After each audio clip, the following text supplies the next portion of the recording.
Chapter 1. Locusts. Morning was a lazy time in the pleasure district.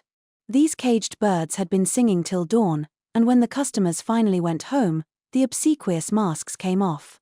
For the brief time until the sun was high in the sky, they would sleep like logs. Maomao left her little shack, yawning. In front of her, she could see steam rising from the verdigris house, the men-servants working hard to ready the morning baths, most likely. The chilly air prickled her skin, the sun was late in rising. Her simple cotton overgarment wasn't enough to keep her warm, and she rubbed her hands together, her breath fogging in front of her. It had been a month since she'd left the rear palace, and the New Year's celebrations had subsided. Her old man had stayed at the palace, hence why Maomao was here in the pleasure quarter. Back in the shack, there was still a child sleeping, and Maomao resolved to leave him that way, knowing it was the only part of the day when he would be quiet. The boy's name was Choyu. He was a survivor of the otherwise exterminated Sha clan, and currently he was living with Maomao. Long story. The little shit supposedly came from a decent background, but Maomao almost found herself wondering whether he was really a son of luxury.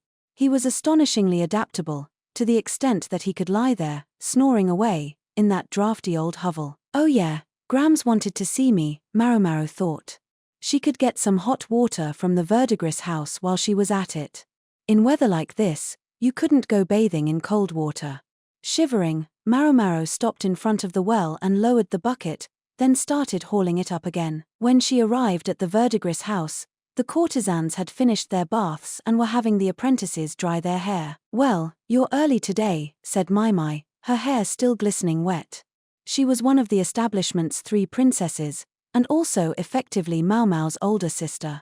The most prominent courtesans bathed first, so she was done already. "Oh, hey, sis. Do you know where Grams is? The old lady's talking with the owner over there." "Thanks." It was the elderly madam who ran the day-to-day affairs of the verdigris house, but she didn't own the place.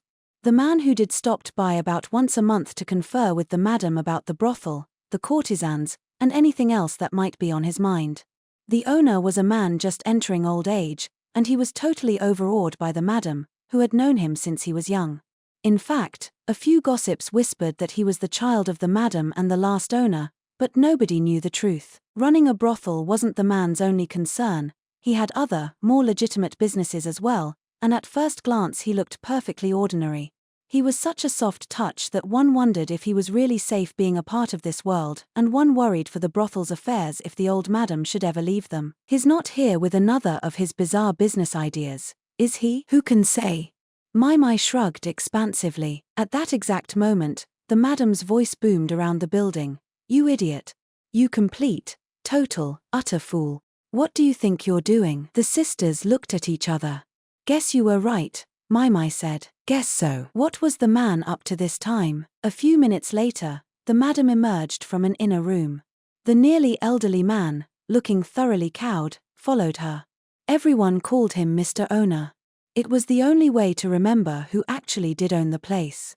Considering the way Mr. Owner was rubbing his head, it looked like he'd gotten a good rap from the madam's knuckles. "Oh, Maomao, you're here," the madam said. "Yeah, Grams, I am. You asked me to come, remember?" "Yes, of course." Damn it, she forgot. Maomao was sure she had only said the words to herself, yet the next instant, she felt knuckles smacking into the top of her head. Sometimes she wondered if the old lady wasn't actually a mountain spirit who could read minds. Mr. Owner gave Maomao a look of sympathy. "He kind of reminds me of the quack." If she was having a little déjà vu, maybe it was because the 2 men actually looked somewhat similar. "I know that look. You want to take a bath. And have breakfast too, I suppose? Bring the kid with you. Someone's in a good mood." "I do have my days," the old woman said, then all but strutted over toward the kitchen. "I'll, show myself out, then," Mr. Owner said, and promptly did just that. Too bad, Maomao thought, watching him go. He usually stays for breakfast. No one said a word. Everyone in the dining area was struck dumb. Finally Perrin, sitting beside Maomao, announced, "Awful." Her face was a scowl of disgust.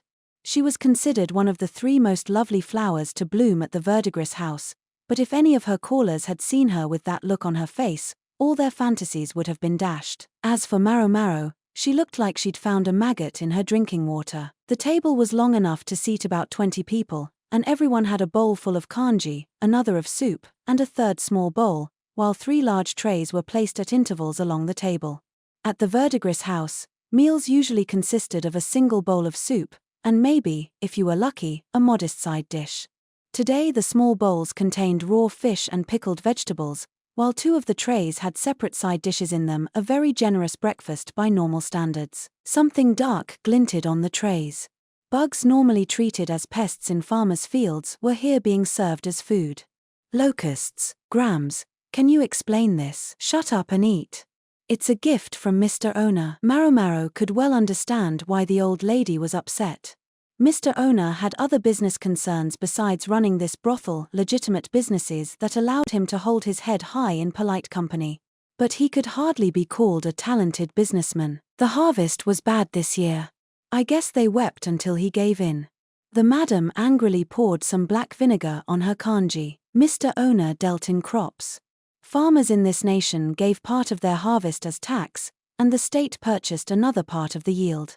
Mr. Owner's business involved trading in what was left. I don't care if they cried their eyes out. What was he thinking, letting the seller dictate the price? He won't be able to sell this stuff either. And look at it all. A mountain of fried locusts towered on the tray, seasoned as best as could be managed with soy paste and sugar. He said he'd bought too much, that they wouldn't keep and would go to waste. Then he ought to just throw it out, instead of using sugar on it. Sugar was expensive. And here he'd cooked bugs in it. Who was going to eat that?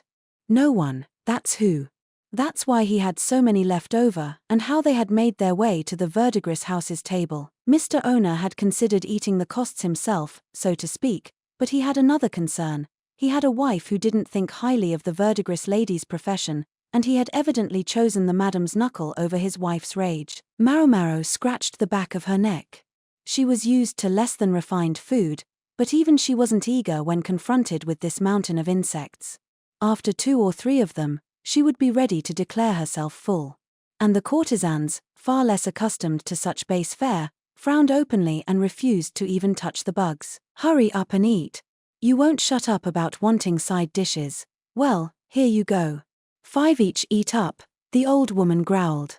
Everyone looked at each other, and finally the first pair of chopsticks reached out toward the large dish. Well, now. Maomao was surprised by the first person who put one of the locusts into their mouth. As they chewed on the bug, though, an unmistakable look of revulsion came over their face. It's not very good. It's kind of crunchy. Like it's empty. This unvarnished assessment was given in a high-pitched voice, for it belonged to Choyu. Maomao had been sure that the young lordling with his pampered upbringing would have resisted the idea of ever putting such food in his mouth, but apparently that wasn't the case. Maybe the loss of his memories had taken any aristocratic inhibitions with it, or maybe he'd actually eaten something like this before. Or perhaps it was simply a child's adaptability at work. Wow, I'm amazed you can stomach that, said Perrin, who was sitting beside Maomao. It's not great, but it's not like you can't eat it. It is super crunchy, though. Crunchy? That made some sense. You removed the innards of locusts before cooking them, so they were hollow on the inside. Hence Maomao really thought nothing of it as she reached for a locust and unenthusiastically took a bite. Kchake? Yes, it was crunchy, all right.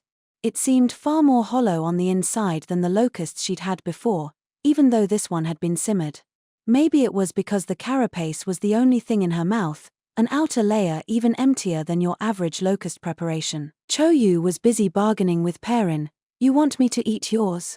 I'll help you out if you give me a mooncake. Maomao got a firm grip on his head and shoved him down in his seat. Oh wow. Choyu yelped. Maomao took one of the locusts in her chopsticks and glowered at it. It was her bad habit. Once something had gotten her interest, she simply couldn't let it go. I want you to do a little shopping for me. After breakfast was over, the madam finally remembered why she'd summoned Maomao in the first place. She wanted to send her on an errand to the market that occupied the city's central thoroughfare. The courtesans weren't allowed to leave the brothel, but the menfolk around here were too dense to trust with the shopping. There were a lot of strange and unusual products available at the market, but there were also a lot of con artists looking to rip you off. The market was a cheap place to sell things because one didn't need to maintain a storefront, but by the same token, there was nothing to identify the bad actors and places to stay away from.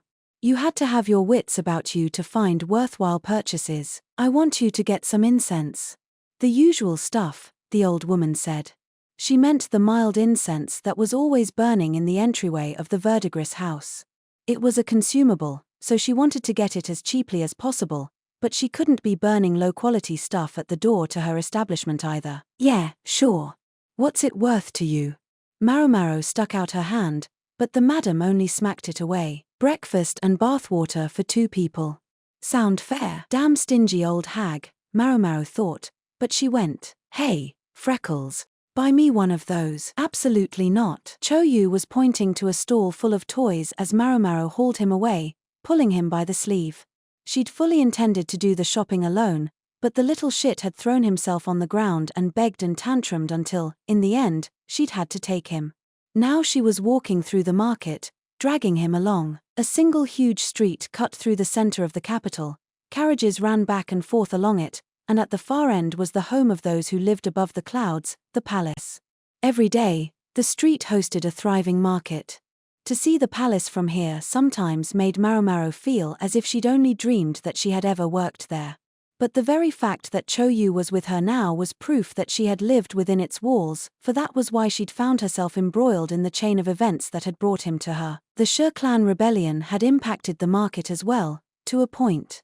The northern regions produced grain crops and timber products, and Maomao couldn't shake the sense that fewer places than usual were selling such things.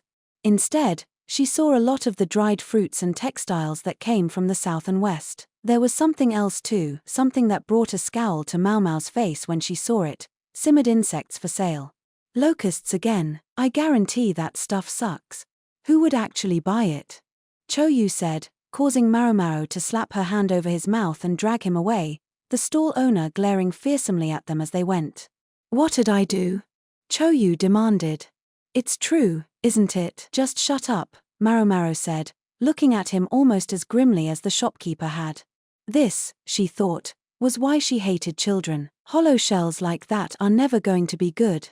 Then Choyu said, more quietly, man, so much for the harvest this year. Maomao blinked. Wait. What did you say? That stuff's gonna suck. No, after that. Choyu looked at her curiously. That the harvest is toast this year? Yes. How do you know that? How do I know that? Choyu scratched his head with his right hand, his left hung limply at his side, spasming occasionally. For Choyu had died once and come back to life, and it had left him partially paralyzed and without most of his memories. I don't remember. I just remember hearing that when the bugs are crunchy, it means the harvest will be bad. He held his head, humming thoughtfully. Maomao wondered if a good shake might bring something back, but he was technically on loan to her, so she didn't want to be too rough with him. If what Choyu was saying was true, though, it could be a serious matter. She smacked him on the forehead, just hard enough to keep him from getting any stupider. He puffed out his cheeks in protest. You know, I think I might be able to remember, he said. Really? Maomao asked, and Choyu quickly looked around at the nearby shops. Yeah. If you buy me something, I'll remember, he said, looking perfectly satisfied with himself. Maomao didn't say anything, but pulled the corners of Choyu's mouth as far apart as they would go. In the dumb gap in his front teeth, a new tooth could just be seen coming in. Once a little shit, always a little shit, Maomao thought. Remember, my ass. Choyu was drawing happily despite the lump on his head. To Maomao's surprise, he had wanted not some sort of toy, but paper and a brush. She'd agreed to let him use one of her brushes, but the paper had ended up being surprisingly expensive. Maybe something of his decent upbringing remained with him, because he could tell the difference between low-grade paper and the fancy stuff. He'd gone around the shop, mumbling, "This is no good," and "That's no good," until he found the most expensive paper on display. Of course, Maomao wasn't about to let him boss her around like that, and instead picked something which, although not as nice, was perfectly usable. Paper was expensive for a consumable, but not impossibly so. She hoped that as it became more common, it would also get cheaper. Choyu looked so happy clutching his sheaf of paper that she decided to forgive him with just a single knuckle to the head. Choyu had been drawing busily since they'd gotten back to the verdigris house. He was in the shop with Maomao, where she was busy making the abortifacients and cold medicines she'd been asked for. She'd been told to keep him close so he wouldn't cause trouble for the apprentices, some of whom were about his age, or the courtesans. When she came back from delivering the medicines to a nearby brothel, she discovered a crowd at the entrance to the verdigris house. Courtesans, apprentices, and even some of the menservants were there. What's going on? She wondered, squinting to see better, whereupon she discovered that the crowd had formed around her obnoxious brat. Wondering what he had done this time, she hurried over to him, the crowd parting until she was standing in front of the little shit. She discovered a piece of white paper with lines dancing across it. Don't cut, Freckles. You have to wait in line like everyone else. What are you doing? Choyu was sitting with a flat board in lieu of a table, drawing a picture. In front of him, a courtesan sat in a chair, looking as calm and composed as she could. Can't you tell? I'm drawing a picture. The brush ran fluidly over the page, producing something resembling the woman in the chair, if more beautiful. There. All done. Choyu left the brush in the pot of ink and gave the paper a few good shakes. The face of his model broke into a smile and she said, "Well, now," as she pulled out her wallet and gave him 5 coins, and not small ones. "Pleasure doing business," Choyu said, tucking the money into the folds of his robe. The sum was considerably more than some kid's pocket change. "Ooh, I'm next," one of the menservants said, sitting in the chair. Wasn't he supposed to be on guard duty or something? What was he doing playing around here? If the madam saw him, he'd be in for it. Or, "Sorry, mister. I'm all out of paper. I'm gonna go buy some more right now, though, so stop by tomorrow, okay?" "Bullshit. I've been waiting all day." "Really sorry, sir. I'll do you first thing tomorrow. I'll make you look extra manly." He was pretty good at this. Choyu slipped away from the crowd and started hurrying toward the paper shop. Maomao recalled buying him a sheaf of 10 sheets, and it was already gone. At least 3 of the people standing around appeared to be holding portraits. At his prices, that would already be enough to recoup the investment in materials. Who knew he had a talent like that? Maomao thought, scratching the back of her neck and stealing a peek at the page a nearby courtesan was holding. "You louts. What are you doing?" The sound of the madam's raspy voice was enough to banish the burble of friendly chatter and turn all the faces pale. "Hurry and start getting the place ready. You want the customers to run away." There was the madam, brandishing a broom. The courtesans and apprentices and menservants scattered like baby spiders. Maomao was about to make tracks for her own place when she was grabbed by a skeletal hand. "What is it, Grams?" "You know damn well what it is. It's that kid. You might have agreed to take him in and you might be getting a stipend to support him, but you can't just let him do whatever he wants. You're the one getting all the money, Grams." Yes, for some reason it was the old lady who kept all the funds that came in. It had something to do with the fact that Choyu was, to an extent, given free rein of the verdigris house. But a man, even a child, couldn't be allowed to actually live in the brothel, yet neither could he be housed in the menservant's longhouse. By process of elimination, he was put up in Maomao's shack. "He's using my facilities. He owes me a cut of the profits. I'll let it go at 10%. Greedy old hag." Maomao didn't think she'd said the words out loud, yet mysteriously, she found a knuckle cracking down on her head. "You, clean up that brush and ink pot." "Why me?" "Don't question me. Just do it. Or it's locust soup tomorrow." "Hag," Maomao thought, but she sullenly began to clean up, pressing one hand to her head all the while. When Choyu got back to their shack that evening, Maomao looked at him in a way that showed she was not pleased. "Freckles, where's my brush?" "No brushes for boys who don't clean up after themselves." Maomao pointedly turned her back on him and put some wood in the cookstove. "Don't be stingy with me." "If I'm stingy, I learned it from the madam." Maomao stirred the kanji in the clay pot on the stove, tasting a sip of it. She concluded it was a little bland and added some salt. "Who, by the way, says she's going to charge you for using her place?" "I know. I'm gonna do my portraits somewhere else from now on." That caused Maomao to frown. She perched the ladle in the soup pot, then went over and stood in front of Choyu, who was lounging on the rush mat on the floor. She crouched down and looked at him. What? You stay close to the verdigris house. I don't care if she charges you for it. You're not to get too far away from the guards. And no more going by yourself to buy paper. Hey, I can do what I want. He tried to look pointedly away from her, but Maomao grabbed his head and forced him to look in her eyes. Yes, you can do what you want. If you don't mind ending up as a lump of meat. Lump of meat? Choyu looked at her. She wasn't joking. The verdigris house was boisterous and friendly, but this was still the pleasure district, and the seamy underbelly of the capital was always near at hand. Maomao pointed out the window of the shack. You'll end up with the likes of her. The light of a lantern could be seen almost floating through the evening darkness. It was held by a woman, who was hooded and carrying a rush mat. She looked ordinary at first. But then Choyu caught his breath and stood abruptly. He must have noticed that this nightwalker had no nose. She had no proper home, either, but could only take customers by the roadside. Women like her, the lowest of the whores, were often physically ravaged by sexual diseases. The woman outside didn't look long for this world, but if she wanted her next meal, she would have to find a man to service. What was she doing around here? Maybe Maomao's old man, good-hearted as he was, had given her medicine once, or maybe she was looking for the leftovers from some other brothel. Whatever it was, Maomao thought, it was causing trouble for her. This isn't a nice place, she said. It doesn't matter if you're some little kid. There are people out there who would line up to kill you if they knew you had a few coins. In other words, if he didn't want to die, he would do as she said. Choyu pursed his lips a little, but nodded, his eyes brimming with tears. You understand? Then hurry up and eat your dinner and go to bed. Maomao went back and stood in front of the stove again, where she resumed stirring the kanji. Choyu was already up when Maomao woke the next morning. She could hear him bustling around, and looked up to discover the tabletop covered in paper. Choyu was working his brush vigorously. That little shit. He was using the brush and ink pot she'd hidden from him. Maomao got up, about to give him a taste of her knuckle, when one of the pages came drifting down off the table. Kchem. Curious, she picked it up.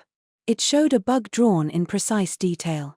In fact, it was almost too real. It made her a little squeamish to look at. Brings back memories. It made her think of the young serving woman, no, the consort, who had loved insects. That young woman, Shui, had done drawings like this too. Maomao felt a pang at the thought. Suddenly, Choyu stood up. Done, he said, presenting her with a piece of paper. I finished. Freckles. Finished what? This. Right here. He fluttered the paper at her, looking downright proud of himself. It showed two subtly different bugs. I had a little trouble remembering exactly, but I think this is it. I think this is what I saw with the thing that talked about bad harvests. Luckily, his pictures spoke far more articulately than he did. They were very clear. This is your normal locust. And here on the bottom is a locust from when there's going to be a bad harvest. The two locusts showed legs of different lengths, and although it was hard to tell in an ink drawing, the richness of their coloration might have been different too. Are you sure about this? Pretty sure. It sort of came to me in bits and pieces. Choyu was still largely amnesiac, but apparently he was recovering bits of his memory. That could be highly inconvenient depending on what he remembered, but it might prove very important too. Two types of locust. Maomao would have to find out more about this. A plague of insects could destroy an entire nation when they ate all its crops. Insects were always a threat to crops, but plague was something else altogether. The bugs would devour anything and everything. In bad cases, they might even eat hempen ropes and straw sandals.